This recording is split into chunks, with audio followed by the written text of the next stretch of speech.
They even want to try and rig the election at the polling booths where so many cities are corrupt, and you see that. And voter fraud is all too common. And then they criticize us for saying that. Ahead of tonight's third presidential debate, the widespread claims of voter fraud and election rigging continue, with investigations underway in states nationwide. Both sides of the aisle sit on opposing sides of the debate right now. But how can we be sure your vote will count and hasn't already been cast by someone else? Valley News Team's Bradford Eric finds out if there's a concern here in Cass County and greater North Dakota. Voter fraud is real in pockets around this country. And voter fraud disenfranchises every American, Republican, Democrat, Independent, and it cannot be allowed. It's no secret Donald Trump and his running mate Mike Pence want voters to be vigilant when they head to the polls. Currently, there's a year-long investigation in North Texas after officials found violations with mail-in ballots.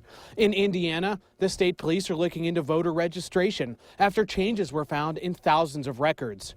Since 2000, there have been investigations in Wisconsin, Colorado, Florida, Arizona, Ohio, Pennsylvania, Oklahoma, Kentucky, Kansas, Virginia, Texas, and now Indiana. Even the president says it doesn't exist. There's no evidence that that has happened in the past or that there are instances in which that will happen this time. It would only be a problem if somebody was using those names to vote. There's no evidence that anybody's using those names to vote. Dr. Hedrick says the claims of widespread fraud are simply not true. It doesn't exist. Voter fraud, particularly in-person impersonation or any sort of undocumented worker trying to vote, just simply doesn't happen in the United States. However, this undercover video of Democrat operatives talking in detail about committing voter fraud would seem to indicate otherwise. So you use shell companies. Yeah. Cars come from one company, the same cars come from another.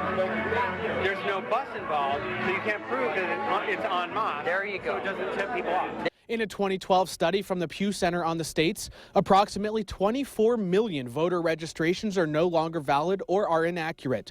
About 2.75 million people are registered to vote in more than one state, and more than 1.8 million dead people are listed as voters. NBC News reports they've interviewed election officials in multiple states who say they can't recall a single instance of someone using a dead person's information to cast a vote. Another study found no evidence of widespread voter fraud, only that, quote, some fraud had occurred in the over 2,000 cases examined in every state. Remember in North Dakota, a judge cited a, quote, total lack of any evidence showing voter fraud when he struck down the state's voter ID law back in August. The Secretary of State's office in North Dakota says that law had measures to make sure you are who you say you are. Your ID or driver's license could verify that. Now, a spokesperson tells me these voter affidavits are back. Basically, you sign this form under penalty of perjury that you are you because you don't have an ID. But the Secretary of State's office says they have no way of knowing who you are. If you lie on an affidavit, they can't say if you moved addresses or if you never existed in the first place. Again, they tell me there's no widespread voter fraud they are aware of, but say it's difficult to prove one way or the other. Bradford Eric, Valley News Live. We have linked to the sources used for this report, as well as more information for the upcoming election here on both sides of the Red River. Just visit this story on our website, valleynewslive.com. And don't forget, you can watch the presidential candidates go head-to-head one last time before November's election right here on KVLY and KX4. Coverage of the final debate kicks off at 8 p.m. We'll also be streaming it live on our website, valleynewslive.com.